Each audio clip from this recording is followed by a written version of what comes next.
Welcome to EJF Academy. I'm Dr. Geetanjali. So let's solve PYQs on biodiversity. पहला question है 2018 के prelim से flagship species concept is use to. तो flagship species क्या होता है? इसमें चार ऑप्शन दिए हैं। फ्लैगशिप स्पीशीज का इस्तेमाल किया जाता है to identify invasive species, promote conservation of a habitat, identify keystone species या फिर study trophic level। तो लेट्स सी कि फ्लैगशिप स्पीशीज होते क्या है। देखो, फ्लैगशिप स्पीशीज वो होते हैं जिनको गवर्नमेंट इस्तेमाल करती है एज एन एम्बेसडर या फिर सिंबल की तरह, आइकॉन की तरह इन्हें यूज किया जाता है किसी भी हैबिटेट के कंजर्वेशन के लिए जो गवर्नमेंट कैंपेन चलाती है। उस रीजन का जो भी सबसे इंपॉर्टेंट स्पीशीज होता है उसी को फ्लैगशिप स्पीशीज की तरह इस्तेमाल किया जाता है। So they are chosen to raise support for biodiversity conservation, specially social context में, ताकि अवेयरनेस की जाए वहां पे लोगों में। जैसे कि फॉर एग्जाम्पल इंडियन टाइगर है, टाइगर को एक फ्लैगशिप स्पीशीज की तरह इस्तेमाल किया जाता है। अफ्रीकन एलिफेंट, जायंट पांडा चाइना का, लेदरबैक सी टर्टल, क्योंकि ये जितने भी स्पीशीज हैं ये अपने हैबिटेट के लिए बहुत ज्यादा इंपॉर्टेंट है। तो फ्लैगशिप स्पीशीज का कॉन्सेप्ट जो है it is used for to promote conservation of the habitat. Answer B is correct.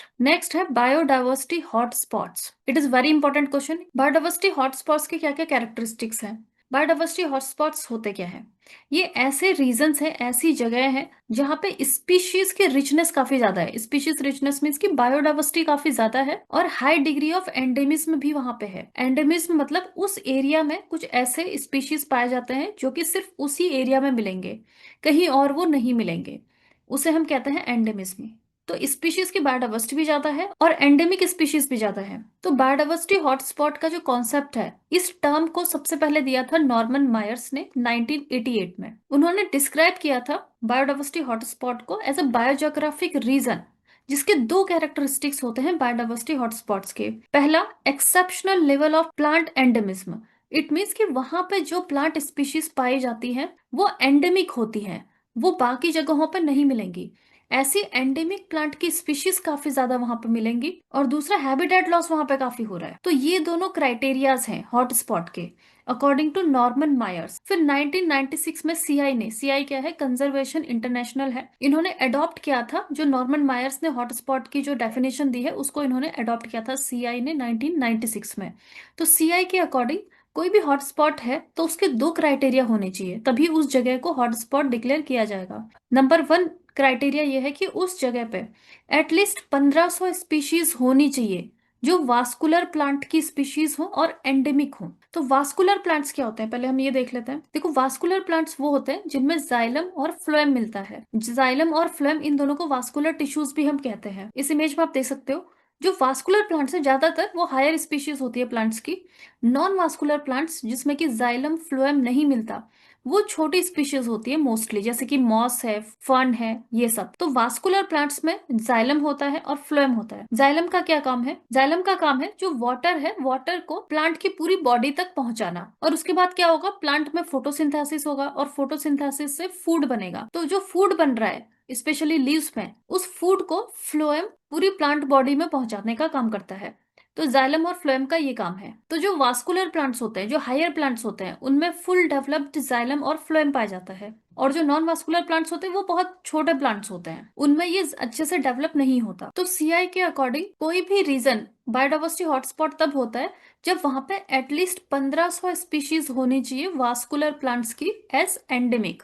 वो वास्कुलर प्लांट्स वहां पे एंडेमिक होनी चाहिए। और दूसरा क्राइटेरिया ये है इनका बायोडाइवर्सिटी लॉस। अप्रोक्स 70% वहां पे बायोडाइवर्सिटी लॉस होना चाहिए। ये दोनों क्राइटेरिया अगर फुलफिल होती है तो वो रीजन बायोडाइवर्सिटी हॉटस्पॉट में इंक्लूड किया जाता है। तो क्वेश्चन है बायोडाइवर्सिटी हॉटस्पॉट के क्या कैरेक्टरिस्टिक्स है? आंसर है इसका सी। एक तो हाई एंडेमिज्म होना चाहिए और दूसरा हैबिटेट लॉस होना चाहिए। थर्ड क्वेश्चन है, ये 2016 के प्रीलिम्स का क्वेश्चन है। Which one of the following is the correct sequence of ecological hierarchy? तो इकोलॉजिकल हायरार्की इसमें से क्या है? इकोलॉजी में जो लेवल ऑफ ऑर्गेनाइजेशन है वो स्टार्ट होता है एक इंडिविजुअल ऑर्गेनिज्म से। फॉर एग्जाम्पल, ये एक फिश है तो ये फिश की एक स्पीशीज है, तो स्पीशीज से स्टार्ट होगा। इस फिश के जब बहुत सारे मेंबर्स एक साथ आ जाएंगे तो उसे हम क्या कहेंगे? पॉपुलेशन। तो सबसे पहले है स्पीशीज, स्पीशीज के बाद आ जाएगा पॉपुलेशन। अब ऐसे बहुत सारी स्पीशीज किसी एक जगह पर रहती है, जैसे कि फिश की स्पीशीज, क्रैब है, प्लांट स्पीशीज है। तो ये डिफरेंट स्पीशीज मिलकर कम्युनिटी बनाते हैं। अब ये कम्युनिटी यानी कि जो लिविंग स्पीशीज हैं, प्लस उनका जो नॉन लिविंग एनवायरमेंट है, जैसे कि अगर ये वाटर में रहते हैं तो जितने भी लिविंग कम्युनिटी है प्लस इनका जो वाटर है, वाटर में जितने भी मिनरल्स हैं वो सब मिलके क्या बनाएंगे, इकोसिस्टम। तो सबसे पहले क्या आ जाएगा, species, then population, then community, then ecosystem. तो करेक्ट सीक्वेंस क्या है, आंसर इज ए, पॉपुलेशन। देखो इससे पहले क्या आता है, स्पीशीज, लेकिन इसमें स्पीशीज नहीं दिया है, तो स्पीशीज के बाद आता है पॉपुलेशन, पॉपुलेशन से बनती है कम्युनिटी, कम्युनिटी से बनता है इकोसिस्टम, और लास्ट में बनता है बायोस्फेयर। तो answer A is correct. Then next question है, endemic species are those, endemic species कौन है जो पाए जाते हैं all over the world, migratory होते हैं नेचर में, या फिर रिस्ट्रिक्टेड होते हैं एक पर्टिकुलर ज्योग्राफिक एरिया में, या फिर ऑलवेज एंडेंजर्ड है। तो एंडेमिक स्पीशीज क्या होते हैं, जो सिर्फ एक ही रीजन में पाए जाते हैं। इट मीन्स कि अगर वो इंडिया में पाए जा रहे हैं तो वो इंडिया में ही मिलेगा और वर्ल्ड में कहीं भी नहीं मिलेगा, उसे हम कहते हैं एंडेमिक स्पीशीज। अब ये जो स्पीशीज होती है ये काफी वल्नरेबल होती है टू एक्सटिंक्शन। अगर कोई स्पीशीज ए है वो सिर्फ इंडिया में ही मिलता है और वो भी किसी एक पर्टिकुलर स्टेट में, तो अगर उसमें कोई डिजीज हो जाती है, सपोज वायरल डिजीज, और वो फैल जाती है उसमें, तो वो यहाँ पे खत्म हो सकते हैं। लेकिन इस स्पीशीज के बाकी मेंबर्स कहीं भी वर्ल्ड में नहीं प्रेजेंट है, तो इट मीन्स कि अगर यहाँ से इस रीजन से वो स्पीशीज खत्म हो गई तो वो एक्सटिंक्ट हो जाएगा पूरे वर्ल्ड से। तो ये वल्नरेबल होते हैं काफी एक्सटिंक्शन के लिए। इंडिया में काफी एंडेमिक स्पीशीज पाई जाती है, more than 2 lakh species, they are endemic species. जैसे कि फॉर एग्जाम्पल एशियाटिक लायन, जो कि गिर फॉरेस्ट में मिलता है। देखो ये है गुजरात, और गुजरात के गिर फॉरेस्ट में यहाँ पे पाया जाता है एशियाटिक लायन। तो क्योंकि ये सिर्फ यहीं पर रिस्ट्रिक्टेड है, तो अगर कभी फ्लड की सिचुएशन आ गई, अर्थक्वेक से अगर यहाँ से ये एक्सटिंक्ट हो गए तो ये वर्ल्ड में कहीं और नहीं पाए जाते, तो इसलिए काफी ज्यादा वल्नरेबल है। दूसरा एग्जाम्पल है एंडेमिक स्पीशीज का, कश्मीर स्टैग, दिस वन, जिसे कि हम हंगुल भी कहते हैं। ये पाया जाता है कश्मीर के दाशीगम नेशनल पार्क में, हिमाचल प्रदेश में ही मिलता है, चंबा डिस्ट्रिक्ट। तो इन्हीं कुछ एरियाज में ही ये रिस्ट्रिक्टेड है। तो क्वेश्चन है एंडेमिक स्पीशीज क्या होती है, इसका आंसर है सी, जो रिस्ट्रिक्टेड होते हैं तो पर्टिकुलर ज्योग्राफिकल एरिया, एक ही एरिया में ये मिलेंगे, कहीं और ये नहीं पाए जाते। नेक्स्ट क्वेश्चन है प्रीलिम्स 2024 से, which of the following are considered की स्टोन स्पीशीज कौन कौन सी है इनमें से, टाइगर, सी ऑटर, एलिफेंट। तो लेट्स सी की स्टोन स्पीशीज क्या होती है। देखो की स्टोन स्पीशीज वो होती है जो कि एक एरिया में पाई जाती है, उनका नंबर तो कम होता है, वो कम नंबर में पाई जाएंगी एज कंपेयर टू जो बाकी की स्पीशीज है उनसे, लेकिन इनका जो इम्पैक्ट है उस पूरे इकोसिस्टम पे वो काफी ज्यादा होता है as compare to their number. तो they have disproportionately large effect on environment relative to their abundance. उनकी पॉपुलेशन कम है लेकिन उनका इम्पैक्ट ज्यादा है।